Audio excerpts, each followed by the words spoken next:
Box to Box Media Network. Lisir wangi sliramu tumaking sirno ojo tangikanmu guling awas jo ngetoro aku lagi bang wingo yen setan kang tak utusi dadya sembarang ojo layu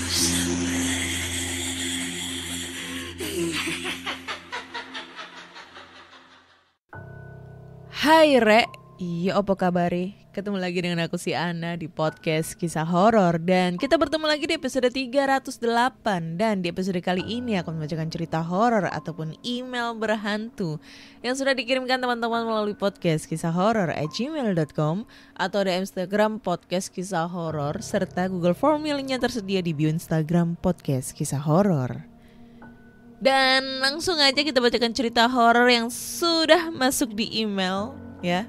Kita bacakan 2 cerita dan semoga cerita ini bisa menemani teman horor semuanya di saat lagi mau berangkat kerja, pulang kerja, berangkat sekolah, berangkat kuliah, pulang kuliah, pacaran, atau yang lagi kerja nih ya. Yo, halo semuanya yang lagi kerja sambil dengerin podcast kisah horor, semangat guys ya. Ini mau masuk hari kemerdekaan, jadi harus semangat ya. Jiwanya harus membara. Oke. Mana nih ceritanya anjay? Oh ini. Jadi cerita pertama ini datang dari Sultan ya. Judulnya adalah Kos. Gitu doang. Assalamualaikum. Waalaikumsalam. Salam Kak Ana dan pendengar PKH.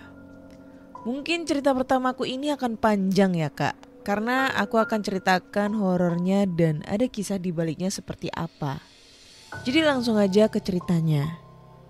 Perkenalkan, nama aku Hasan, asal Bojonegoro, dan kisah ini terjadi di tahun 2012 atau 2013. 2013.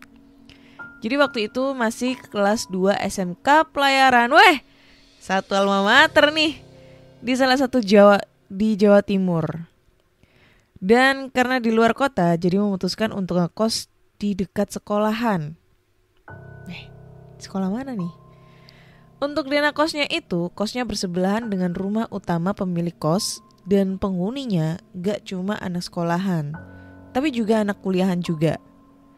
Di depan kos ada musola, terus pintu masuk kos, dan samping kiri ada kamar kos yang berjejer.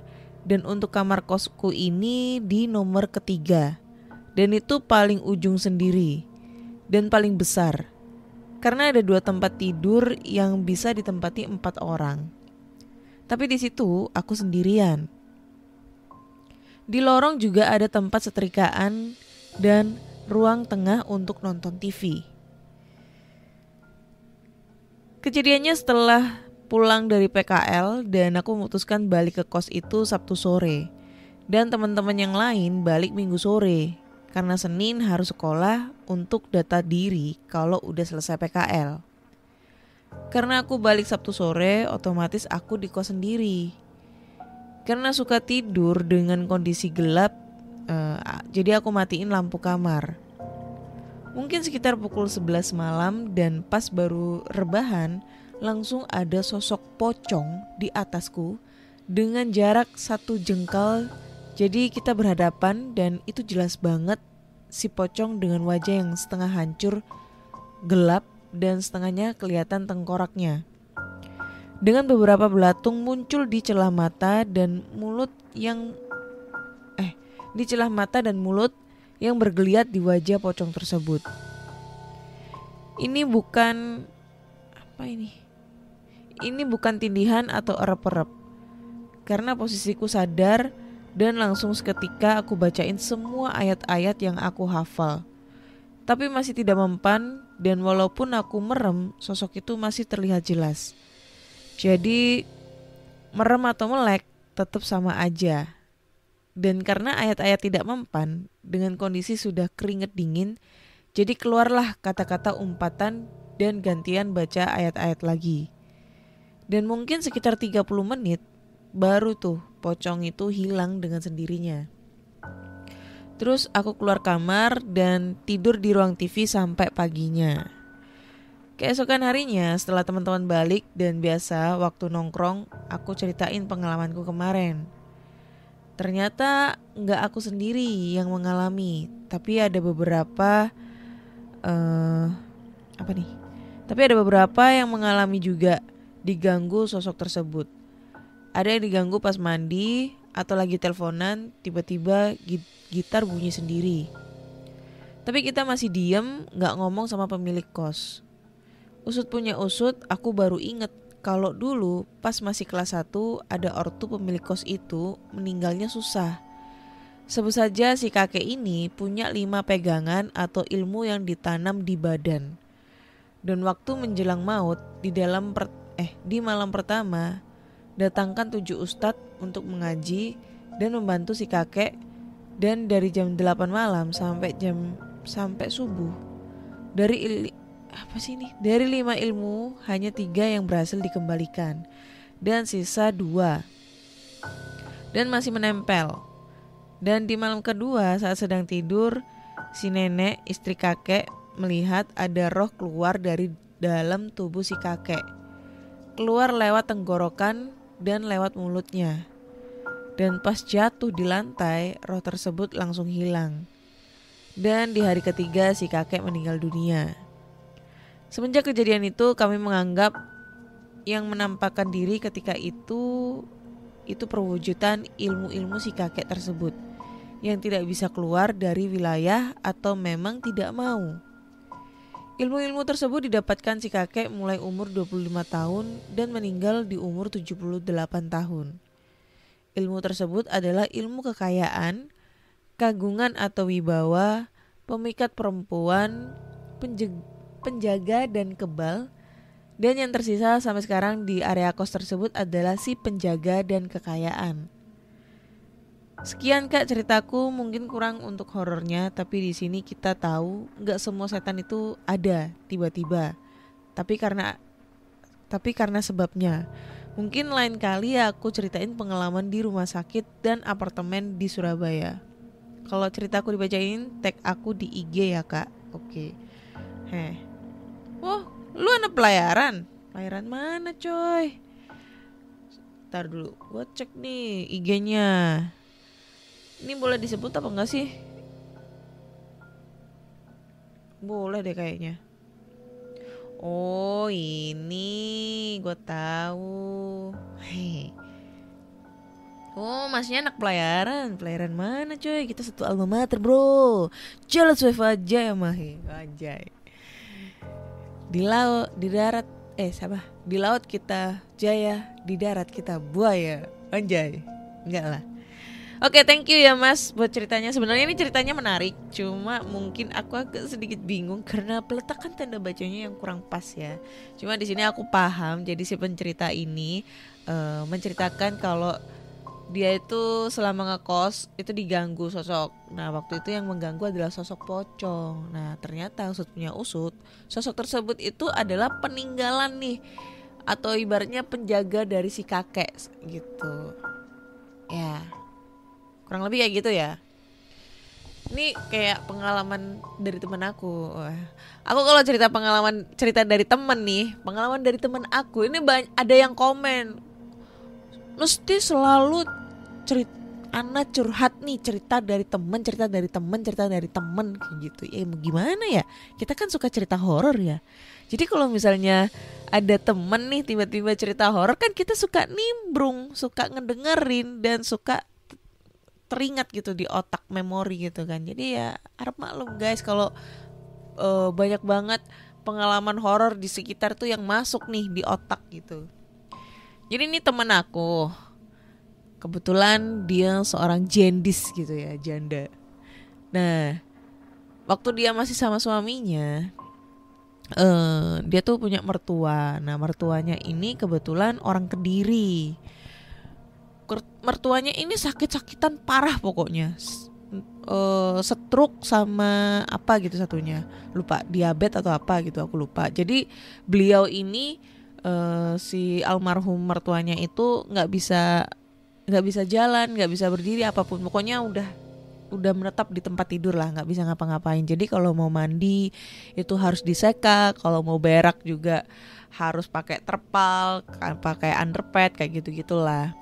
Nah, usia si almarhum mertuanya ini bisa dibilang udah 100 lebih gitu, 100 berapa gitu lah, pokoknya 100 lebih lah. Nah, karena si kakek ini merasa kesakitan, si kakek ini ngeluh gitu loh ke anaknya. Kayak misalnya dia bilang, kalau gak salah tuh dia pernah cerita ke anaknya itu gini, tolong panggilkan Pak Ustadz atau siapa, pokoknya kenalannya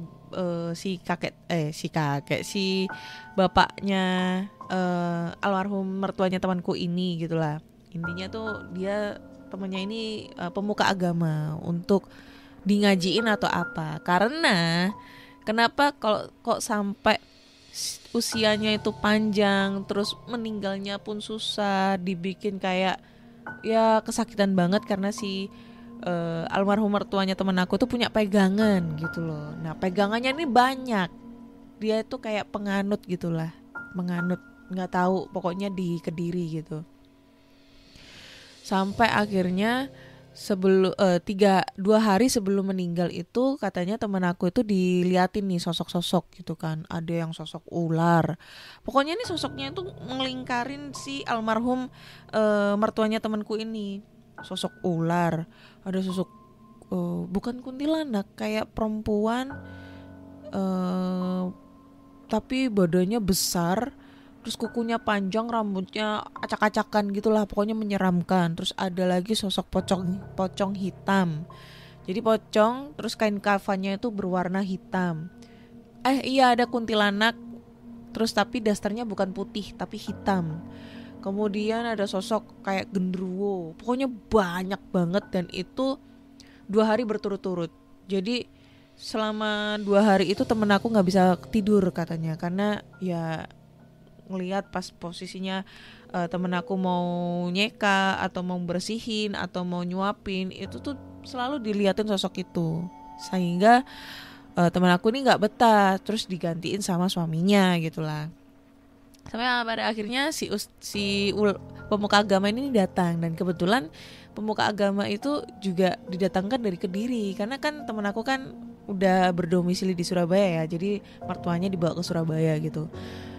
Nah, udah nih di ngajiin selama 1 hari 1 malam lah, di ngajiin pokoknya 24 jam nonstop itu di ngajiin sampai sakaratul maut lah.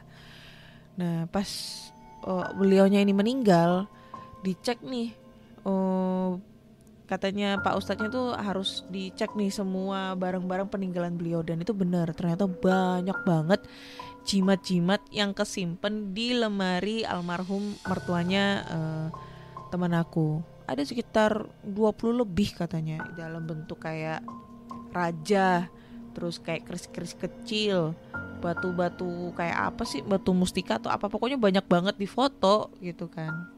Nah, sampai akhirnya dikasih amanat sama si pemuka agama ini untuk membakar semua jimat-jimat itu.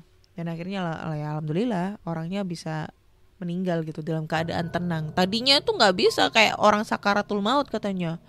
Pokoknya ngeri banget lah kayak gitu. Jadi buat teman-teman nih, udahlah, nggak usah main-main masalah kayak mau beli bulu perindu. Bulu perindu itu kalian dibohongin, anjir, itu bukan bulu perindu, itu kayak sapu ijuk atau apa gitu loh katanya. Udah, nggak usah main-main kayak gitu. Kalian main waltz aja nih, main slow ya, slow guys. Gue lagi terngiang-ngiang sama lagunya Bernadia tuh, yang untungnya, anjir lah. Oke, lanjut kita ke cerita kedua. Nanti malah jadi curcol nih gue, anjay. Cerita kedua ini datang dari siapa nih? Dari L. Oke, judulnya nggak ada. Hai Mbak Ana, nama aku L. L ini pacarnya Siva Haju. Sebutin aja nama IG aku nggak apa-apa Mbak. Emang IG-nya apa? IG-nya nggak tahu, kayaknya ini deh, gue pernah ngeliat deh IG-nya. Ini ya, Alliance Reptil gitu. Aku pengen cerita horor di masa kecilku dari sudut pandang ibuku. Karena dulu pas kejadian ini aku masih umur 4 tahun. Ini terjadi pas seminggu setelah Lebaran Idul Fitri. Semua keluarga naik mobil berkunjung ke rumah Bude di daerah Petemon, Surabaya. Loh, lah kok cedek omae. Karena masih anak-anak, aku hyperaktif. Setelah sampai di depan gang rumah Bude, aku langsung berlari masuk ke gang menuju rumah Bude. Tetapi setelah di dalam rumah Bude, aku menjadi pendiam. Gak banyak gerak seperti biasanya. Setelah 1 jam berkunjung di rumah Bude, kami sekeluarga pulang. Selama berjalan dari rumah Bude sampai ke jalan raya, tempat kami parkir mobil, aku digendong sama Om, adik budeku, adik ibuku. Waktu ngegendong aku, Om bilang aku ini berat banget, gak seperti biasanya gendong anak kecil. Begitu sampai di rumah, dimandiin omku, tetapi harus ambil air dulu dari sumur. Sumur manual yang ambil air itu harus masukin ember ke dalam sumur untuk ambil air, ditaruh ke bak mandi. Begitu bak terisi air penuh, omku lihat aku mengangkat itu bak yang berisi penuh air. Di logika gak mungkin dong anak kecil bisa angkat itu bak isi air. Dan akhirnya omku lari panggil semua keluarga karena keanehanku. Akhirnya aku disembuhin ayahku. Ayahku di sini ternyata bisa untuk mengusir hantu yang nempel ke aku. Dan kata ibu aku, hantu yang nempel di aku pas kecil itu dokar plus kuda dan kusirnya. Dokar itu andong ya. Maaf kalau ceritaku gak horor banget Mbak Ana. Sebenarnya masih banyak kejadian aneh dan horor di masa waktu aku kecil. Mungkin lain waktu aku ceritain lagi di sini. Terima kasih Mbak Ana kalau ceritaku ini mau dibacain dan dimasukkan ke podcastnya Mbak Ana. Oke. Thank you Mas L ceritanya ya. Nih IG-nya serem bro. Ular-ular doang. Ular. Takut anjay. Wah, wong Petemon. Ngomong-ngomong sama nih rumah kita Surabaya Barat, tapi gak di Petemon je. Oke. Gue mau komentar apa ya tentang cerita ini ya. Ya bisa jadi ya ketempelan. Tapi kalau misalnya ketempelan sampai bisa ngangkat air, umur 4 tahun nih ngangkat ember isinya air penuh, kayak gak masuk di logika banget gitu. Tapi ya nggak ngerti ya namanya. Kalau ketempelan itu berarti, kalau ketempelan itu kesurupan apa enggak sih? Udah kesurupan apa enggak sih? Kalau misalnya udah kesurupan terus tiba-tiba ngangkat sih oke lah ya. Tapi kalau ketempelan tuh kan kayak setengah sadar setengah enggak kan. Jadi masih separuh gini kan. Nah itu. Tapi kan ini dari sudut pandang ibunya ya. Jadi kita gak boleh menyangkal apa kata ibunya. Durhaka coy ya. Jadi kita hargai aja cerita dari Mas L. Mungkin bisa diceritakan pengalaman gimana rasanya memelihara ular segitu banyaknya Mas ya. Serem apa enggak? Apakah diliatin sosok Badarawuhi? Ya, Badarawuhi. Itulah yang di KKN Desa Penari itu. Atau siluman ular, atau Nyi Blorong kali ya. Nah, itu seru itu kalau ada cerita-cerita tentang diliatin sosok yang menyerupai ular gitu. Karena aku ngeliat nih Instagramnya penuh dengan ular-ular nih, reptil gitu ya. Serem anjay. Karena masih 18 menit, kayaknya kita tambah satu cerita lagi ya yang serem. Oke, lanjut nih. Kayaknya cerita terakhir ini agak sedikit panjang ya, tapi gak apa-apa ya kali ya. Oke. Judulnya adalah KRL Jakarta Bogor Stasiun Gaib. Oke. Hai Kak Ana, perkenalkan nama aku Adi. Pekerja swasta yang berkantor di kawasan Sudirman, Jakarta. Tapi tinggal di Bogor. Sudah lebih dari 10 tahun aku jalani pulang pergi Jakarta Bogor setiap hari. Iya, 10 tahun lebih. Karena dulu kampusku juga di Jakarta. Waktu itu aku gak mau ngekos, lebih seneng pulang pergi setiap harinya. PP Jakarta Bogor ini menjadi kebiasaan sampai aku bekerja, menikah, dan akhirnya memiliki rumah sendiri di Bogor. Entahlah, aku lebih senang tinggal di Bogor. Gak pernah sedikit pun terpikir untuk tinggal di Jakarta. Gak mau. Toh aku bisa jalani semuanya tanpa harus tinggal di Jakarta. Transportasi Jakarta Bogor sudah semakin mumpuni. Salah satu alat transportasi umum yaitu kereta api atau sekarang KRL namanya. Sejak kuliah aku sudah sangat akrab dengan moda transportasi umum ini.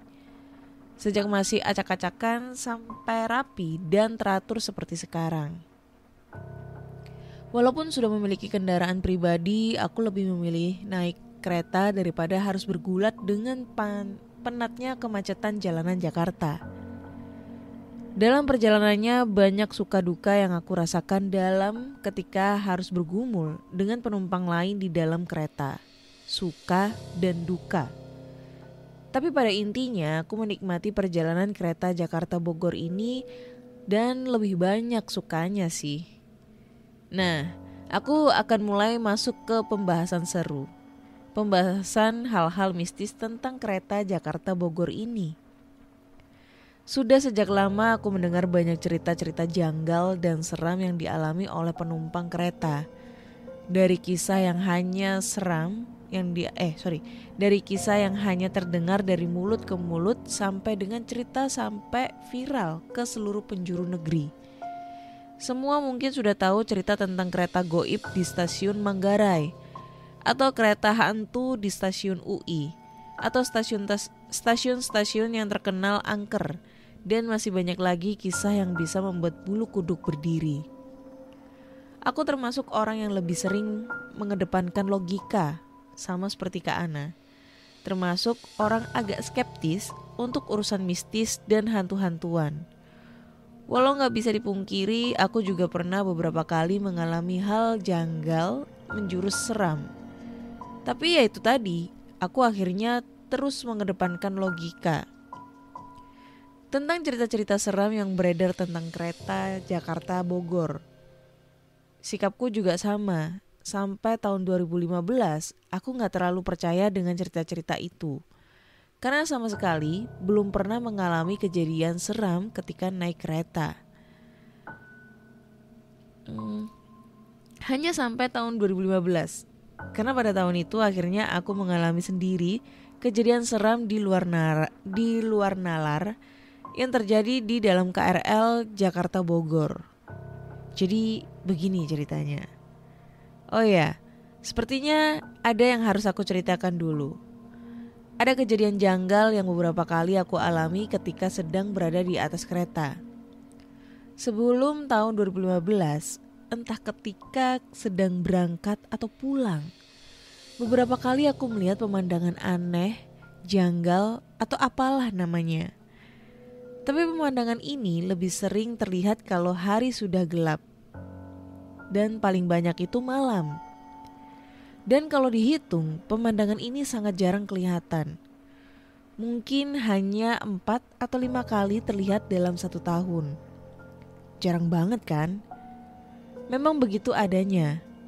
Nah, pemandangan apa sih ini? Sudah agak lupa, tapi sepertinya pertama kali melihat pemandangan aneh ini ketika masih kuliah. Itu pun hanya 1 atau 2 kali. Selebihnya gak pernah melihatnya lagi. Sampai ketika aku sudah mulai bekerja, baru mulai kelihatan lagi dengan intensitas yang sama. Sangat jarang. Jadi begini, walaupun jarang, tapi sangat yakin kalau aku beberapa kali melihat ada di stasiun misterius yang dilintasi oleh KRL. Ketika lewat stasiun ini, KRL terus melaju tanpa berhenti, hanya melintas saja dengan kecepatan tinggi. Aku sudah lama jadi anak kereta. Urutan stasiun di Jakarta Bogor sudah sangat aku hafal letak dan jaraknya. Sudah di luar kepala. Dan stasiun misterius ini di luar dari semua stasiun yang aku tahu itu. Letak di antara Depok dan Bojonggede. Letak pastinya aku gak pernah tahu karena berbagai alasan. Alasan pertama, KRL selalu dalam kecepatan tinggi ketika aku sadar kalau tengah melintasnya. Jadi hanya beberapa detik saja. Gak cukup waktu buatku untuk memperhatikan secara detail. Kedua, entah aku yang salah ingat atau gimana, tapi menurutku letak stasiun ini selalu berpindah. Atau mungkin saja aku yang lupa. Karena sangat lama jeda waktu penampakannya. Yang pasti ya itu tadi, letaknya antara UI dan Bojonggede. Sampai akhirnya karena begitu penasaran, pada suatu hari aku catat nih di notes ponselku. Di mana posisi stasiun ini ketika aku lihat terakhir kali. Waktu itu aku catat kalau posisinya di antara UI dan Pondok Cina. Tahu gak sih, beberapa bulan kemudian ketika melihatnya lagi, ternyata stasiun ini sudah berpindah tempat, berada di antara Citayam dan Bojonggede. Aneh kan? Mungkin aja aku yang salah catat, salah ingat, atau mungkin aja sih berkali-kali aku mencari alasan logis dari kejadian itu. Pernah juga karena sebegitu penasarannya aku susuri nih pinggir jalur kereta antara UI dan Bojonggede menggunakan sepeda motor dengan tujuan mencari stasiun aneh ini. Hasilnya aku gak menemukannya. Sekali lagi, mungkin saja aku salah lihat, salah ingat, atau salah catat. Aku pikir juga mungkin itu adalah stasiun tua yang sudah gak terpakai lagi. Karena aku melihatnya itu selalu dalam keadaan kosong dan sepi. Sama sekali tidak ada orang yang terlihat. Penerangan juga seadanya, hanya beberapa lampu menyala yang memberi cahaya. Jadi mungkin karena itulah jadinya stasiun ini gak kelihatan dari jalan raya dan keramaian. Walaupun jarang melihatnya, tapi aku sudah agak hafal dengan bentuk dari stasiun ini. Sama dengan stasiun lainnya, sebelum masuk ke bangunan utama, terlebih dahulu ada pagar memanjang berdiri di kanan kiri rel kereta. Pagar besi inilah yang biasanya menjadi alert buatku kalau sebentar lagi akan melintasinya. Gak lama dari itu baru masuk ke bangunan utama. Peron panjang gelap jadi pemandangan. Di belakangnya ada bangunan berbaris yang aku menebaknya sebagai kantor stasiun. Bangunan khas stasiun di Indonesia. Masih terlihat sisa-sisa bangunan tua desain zaman Belanda. Berdiri megah sendirian di dalam gelap. Menyiratkan kelam dalam sepinya situasi. Oh iya, ada yang khas dari stasiun ini. Kelihatan ada tangga yang bentuknya lebar dengan pembatas besi di tengahnya. Ada 2 tangga. Letaknya di ujung sebelah utara dan ujung selatan.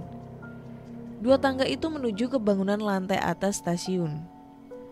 Ujung tangga dua-duanya selalu dalam keadaan gelap. Aku sama sekali gak pernah bisa melihat jelas ada apa di atasnya. Begitu gambaran stasiun itu. Oh ya, yang pasti aku gak pernah melihat ada orang di dalamnya. Selalu dalam keadaan sepi dan kosong. Waktu itu hari Rabu, menjelang akhir tahun 2015. Aku masih ingat sekali karena hari Rabu adalah hari di mana aku harus berkeliling ke beberapa kantor cabang di Jakarta untuk audit kecil. Kegiatan ini memang rutin selalu dilaksanakan pada hari Rabu di setiap minggunya, wajib dilaksanakan.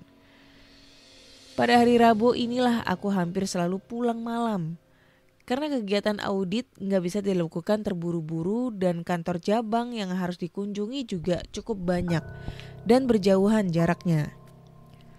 Biasanya aku baru selesai kunjungan pada sore hari. Setelah itu hampir selalu aku akan balik lagi ke kantor pusat untuk langsung menyusun laporannya dengan tujuan keesokan pagi aku tinggal menyerahkan hasilnya kepada atasan.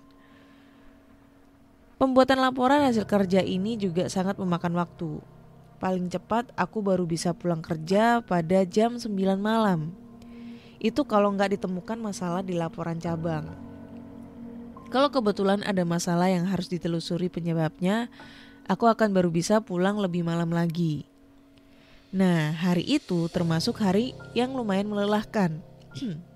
Banyak temuan janggal pada laporan kantor cabang yang mana aku harus mencari penyebabnya. Cabang yang harus dikunjungi juga berjauhan. Membuatku baru bisa kembali ke kantor lagi nyaris menjelang jam 7 malam. Sesampainya di kantor pusat, aku harus menyusun laporan hasil kunjungan dan belum bisa pulang. Benar-benar hari yang melelahkan. Singkat kata, sekitar jam 10:30 malam pekerjaan baru selesai. Lo ikut gue aja yuk, Di. Tapi ke Manggarai, gak mau ke Sudirman gue ah. Daniel menawarkan tumpangan ketika aku masih berdiri di pos security menunggu ojek untuk mengantarku ke stasiun. Tawaran Daniel cukup membuatku mempertimbangkannya karena sama sekali gak melihat ada ojek yang mangkal. Sementara aku mulai sedikit panik karena malam semakin larut. Khawatir gak akan terkejar naik kereta terakhir menuju Bogor. Daniel menawarkan tumpangan menuju ke stasiun Manggarai karena memang itu searah dengan jalan pulangnya. Bukan ke stasiun Sudirman tempat aku biasa setiap hari naik turun kereta. Ya udah, gue ikut lo deh Dan. Manggarai juga gak apa-apa kok. Hehe, jawabku. Beberapa detik kemudian aku sudah duduk manis di jok belakang motor Daniel. Masih jam 22:40. Masih ada waktu untuk mengejar kereta terakhir yang kalau gak salah jam 23:15. Motor Daniel melaju dalam kecepatan normal. Kira-kira dalam 15 menit seharusnya aku sudah sampai di stasiun Manggarai. Dan benar, jam hanya tinggal beberapa menit lagi, jadi pukul 11 ketika akhirnya sampai di stasiun Manggarai. Aku turun dari motor, sementara Daniel melanjutkan perjalanan pulang menuju rumahnya.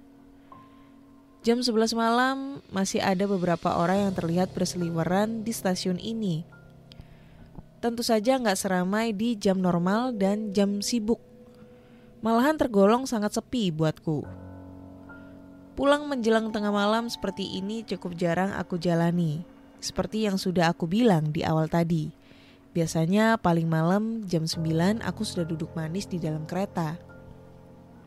Malam itu layaknya malam normal seperti biasanya. Geliat kota Jakarta masih berdenyut menandakan kalau dia selalu hidup.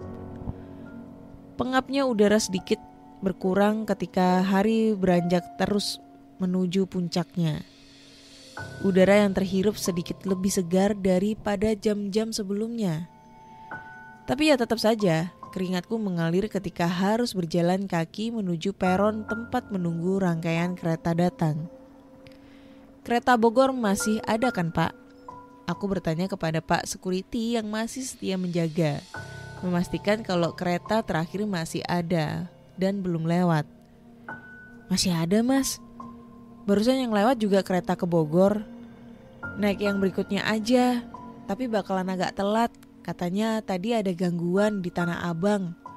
Begitu penjelasan Pak Security. Agak menyesal aku karena tadi sedikit terlambat. Jadi gak sempat naik kereta jam 11. Ketinggalan beberapa menit saja. Dengan begitu harapanku hanya tinggal menunggu kereta terakhir. Oke Pak, makasih ya. Setelah itu aku melangkah menuju peron, mencari tempat duduk sambil menunggu kereta datang. Tubuh sangat lelah karena kegiatan yang dilakukan sepanjang hari. Ditambah dengan mata sudah mulai mengantuk. Sambil memeluk tas, aku duduk di kursi bersih, memperhatikan sekeliling. Anehnya sudah sangat sepi. Aku pikir keadaan seperti ini gak biasa sepertinya. Ini terlalu sepi. sangat sepi. Aku melihat 2 orang security yang berdiri di kejauhan. Mereka menjaga pintu penyeberangan orang ketika harus menyeberangi rel kereta. Selain mereka, ada 2 atau 3 orang lagi yang terlihat. Sepertinya sama sepertiku, menunggu kereta ke Bogor, karena berdiri di sisi yang sama walau jarak kami berjauhan. Untuk sekelas stasiun Manggarai yang notabene letaknya ada di ibu kota negara, situasi seperti ini agak janggal. Karena sangat sepi, benar-benar sepi. Semilir angin malam mulai bertiup membawa udara dingin, menyentuh tubuh, mengelus wajah. Kantuk yang sejak tadi aku sudah rasakan semakin menjadi-jadi karenanya. Sudah jam 23:13, seharusnya beberapa menit lagi kereta datang. Tapi aku langsung teringat dengan omongan Pak Security tadi kalau kereta akan datang sedikit terlambat karena ada gangguan teknis. Jadi aku pasrah bersiap dengan keterlambatan kedatangannya.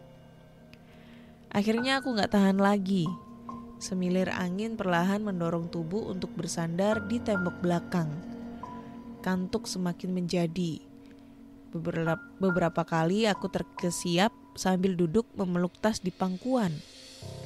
Sampai akhirnya aku benar-benar tertidur. Tapi mungkin hanya beberapa menit.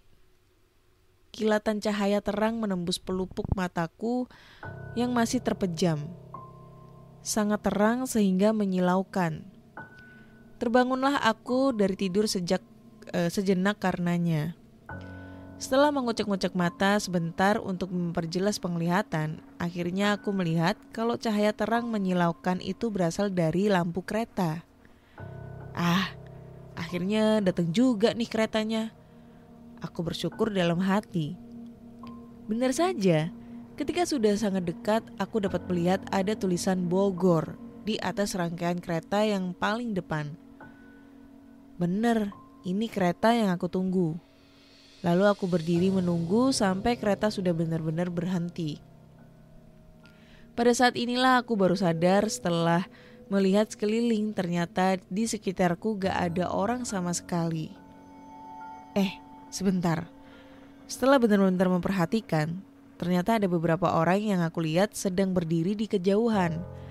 Berposisi sama seperti aku sedang menunggu kereta untuk benar-benar berhenti dan terbuka pintunya.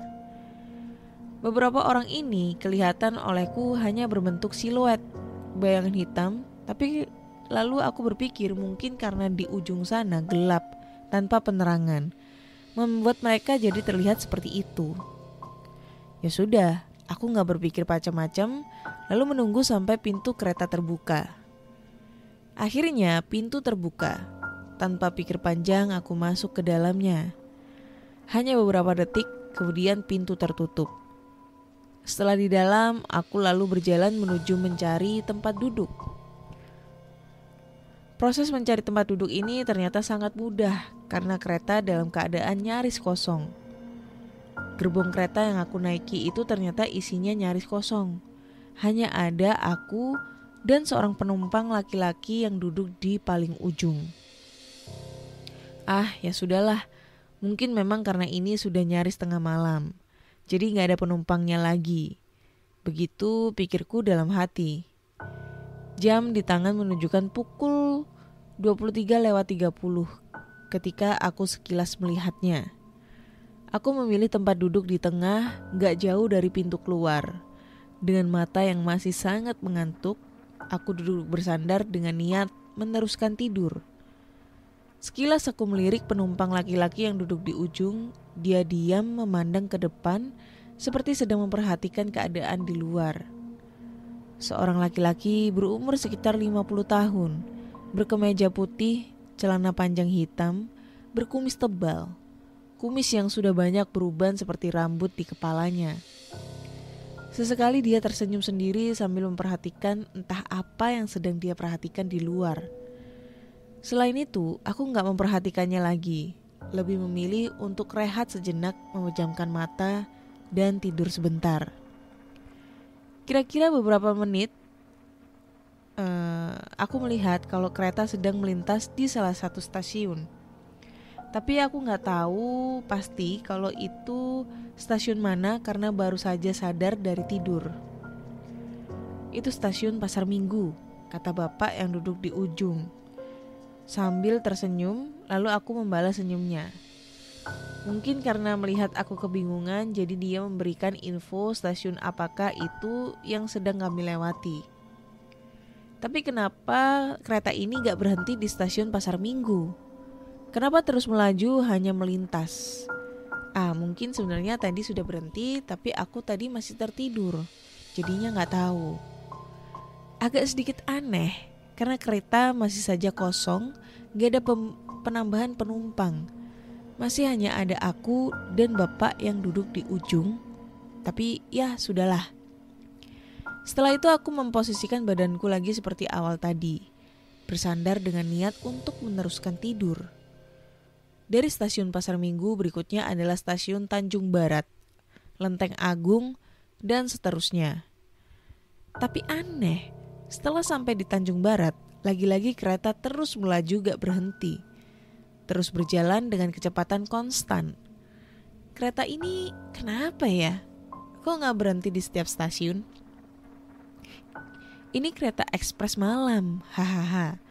Akan langsung ke tujuan, gak berhenti di stasiun-stasiun antara. Aku kaget, karena bapak yang tadinya duduk di ujung, tiba-tiba sudah duduk beberapa meter di sebelah kananku. Kami jadi berdekatan. Ekspres gimana pak? Kan sekarang gak ada kereta ekspres, tanyaku penasaran. Kereta ini langsung ke tujuan, jawab bapak itu pendek, sambil matanya terus menghadap ke depan. Wajahnya tersenyum kecil, memperhatikan entah apa yang sedang dia perhatikan. Ya baguslah kalau kereta ini langsung ke Bogor. Jadi waktu perjalanan akan lebih cepat. Begitu pikirku yang sungguh asal. Selanjutnya, kantukku jadi hilang. Aku jadi terus memperhatikan perjalanan. Benar seperti yang bapak itu bilang tadi. Kereta kami gak berhenti di seluruh stasiun berikutnya. UI, Pondok Cina, Depok Baru, dan seterusnya. Kereta terus melaju melewati stasiun-stasiun itu dengan kecepatan yang konstan. Bener ya pak, keretanya gak berhenti di setiap stasiun. Baguslah, hehehe. Aku bilang gitu sama bapaknya, teman satu keretaku.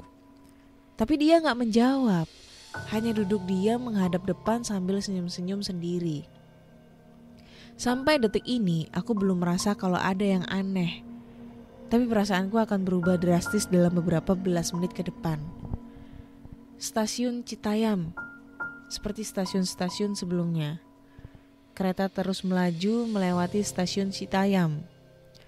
Berikutnya, kereta akan sampai di stasiun Bojonggede. Seharusnya begitu. Tapi, waktu tempuh Citayam Bojonggede yang seharusnya gak lama, tapi kali ini setelah lebih dari 15 menit lamanya gak juga sampai. Ini terlalu lama. Karena kereta gak melambat kecepatannya. Di sini aku mulai merasa ada yang aneh. Mana stasiun Bojonggede? Kok gak sampai-sampai? Sabar, sebentar lagi. Lagi-lagi suara bapak ini mengagetkan. Mungkin karena dia melihat ada kepanikan di wajahku. Tapi ternyata benar kata bapak itu.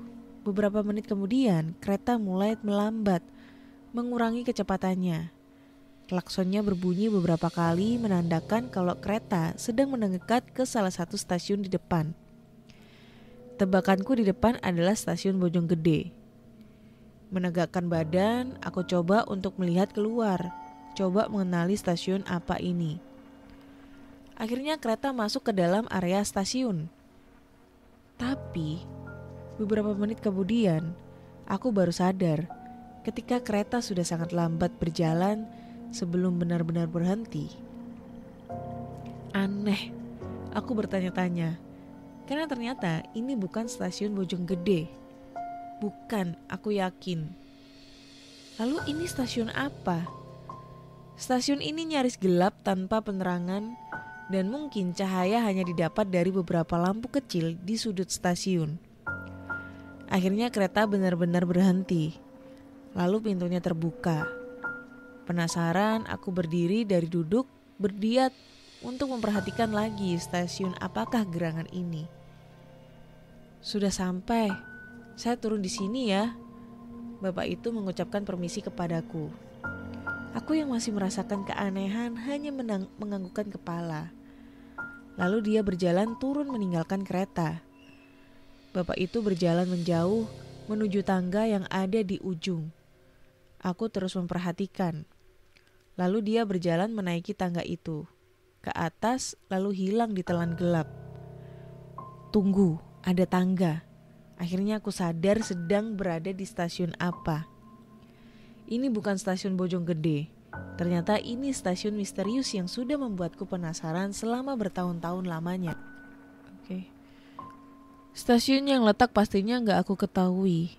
Aku sudah hafal bentuk bangunannya. Itu yang membuatku yakin kalau ini benar stasiun misterius. Sontak aku langsung merinding tapi masih penasaran. Aku terus memperhatikan tempat itu dari pintu kereta yang gak juga kunjung menutup. Seperti yang aku lihat sebelum-sebelumnya, stasiun ini kosong. Sama sekali gak ada orang, gak ada kehidupan. Sepinya menggurat urat nadi, menghentikan waktu. Sangat sepi. Aku semakin ketakutan karena sepertinya hanya tinggal ada aku di tempat ini sepeninggal bapak itu tadi. Kenapa pintu ini terus terbuka, gak menutup? Kapan keretanya akan bergerak maju ya? Bertanya-tanya dalam hati. Aku mulai panik. Beberapa menit lamanya aku berdiri di pintu sampai akhirnya berniat untuk turun saja dari kereta dan meninggalkan stasiun ini. Tapi sebelum menjalankan niat itu, aku melihat sesuatu. Sesuatu yang membuatku harus mundur beberapa langkah menjauhi pintu. Di atas sebelah kiri aku melihat ada pergerakan. Aku melihat ada beberapa orang bergerak turun menuruni tangga. Akhirnya ada orang juga. Agak sedikit lega aku melihat mereka. Beberapa orang itu berbentuk seperti bayangan hitam. Aku gak bisa jelas melihat bentuk wajah dan perawakannya. Mungkin karena gak adanya cahaya penerangan. Mereka terus mendekat ke arahku, ke gerbong kereta tempatku berada, menuju pintu tempatku berdiri. Tapi beberapa detik kemudian perlahan akan melangkah mundur menjauhi pintu. Ketika beberapa orang itu semakin dekat dan semakin mendekat, tiba-tiba aku jadi sangat ketakutan. Kenapa aku takut? Karena wujud mereka gak berubah. Bentuknya masih sama dengan bentuk yang aku lihat ketika jarak kami masih berjauhan. Mereka tetap terlihat seperti bayangan hitam. Gak berapa lama kemudian di belakang mereka muncul lagi beberapa sosok bayangan hitam yang bentuknya sama seperti mereka. Lalu di belakangnya muncul lagi beberapa. Akhirnya jumlah mereka menjadi banyak. Semuanya menuju pintu gerbong kereta yang aku tempati. Kemudian aku jatuh terduduk di tempat duduk yang sama ketika aku duduk pertama kali tadi. Aku ketakutan memperhatikan sosok-sosok bayangan hitam itu satu persatu memasuki kereta. Bentuk mereka seperti manusia, perawakan seperti orang-orang pada umumnya. Ada yang kelihatan seperti perempuan, ada yang kelihatan laki-laki, bahkan ada anak-anak juga. Tapi ya begitu, mereka berbentuk seperti bayangan hitam, sedikit tembus pandang. Akhirnya mereka semua sudah berada di dalam satu gerbong kereta denganku. Hanya aku saja satu-satunya yang masih berbentuk manusia. Beberapa detik kemudian pintu tertutup. Lalu perlahan kereta mulai bergerak maju, meninggalkan stasiun menyeramkan itu. Kereta melaju dengan kecepatan konstan. Aku duduk diam dengan keringat dingin bercucuran. Duduk didampingi sosok-sosok misterius berbentuk bayangan hitam. Detik berikutnya aku gak berani lagi menatap mereka. Karena mereka merasa kalau mereka semua menatap balik ke arahku. Menatap dalam diam. Tuhan, aku sangat ketakutan. Entah sosok apa yang tengah melaju melaju bersama denganku ini. Tapi syukurlah semuanya gak berlangsung lama karena berikutnya kereta kembali melambat. Berkurang kecepatannya menandakan kalau sedang mendekat ke stasiun berikutnya. Dan benar ternyata ada stasiun. Dalam hati aku berniat akan turun di stasiun ini. Apapun stasiunnya aku gak mau berlama-lama di dalam kereta berhantu ini. Akhirnya kereta berhenti. Lalu aku berdiri dan mendekati pintu.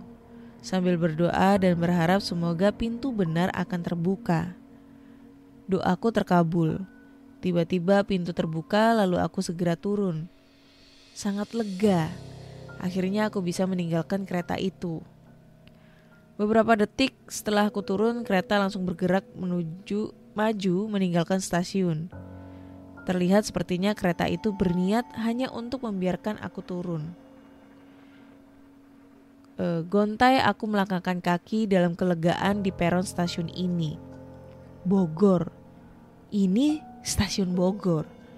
Dan iya, ternyata ini stasiun Bogor. Kenapa tiba-tiba aku sudah ada di stasiun Bogor? Tiba-tiba ponselku berbunyi lalu aku mengangkatnya. Mas, di mana sih? Kok dari tadi gak ada kabar? Suara istriku terdengar di ujung telepon. Belakangan akhirnya aku tahu, ternyata istriku sudah berada di parkiran stasiun Bogor bersama adiknya. Mereka berniat untuk mencari dan menjemputku di stasiun ketika sudah selama beberapa jam aku hilang kontak. Kata istriku, aku hilang selama beberapa jam, gak bisa dihubungi. Paniklah istriku. Setelah aku bertemu dengan mereka di parkiran, ternyata saat itu jam sudah menunjukkan di pukul 3 pagi. Padahal tadi sepertinya aku gak sampai 1 jam berada di dalam kereta aneh itu. Begitulah kisah yang dialami oleh saya dan ini benar terjadi adanya. Kemungkinan pendengar dari podcast kisah horor pernah mengalami menaiki kereta hantu dan menuju ke stasiun goib.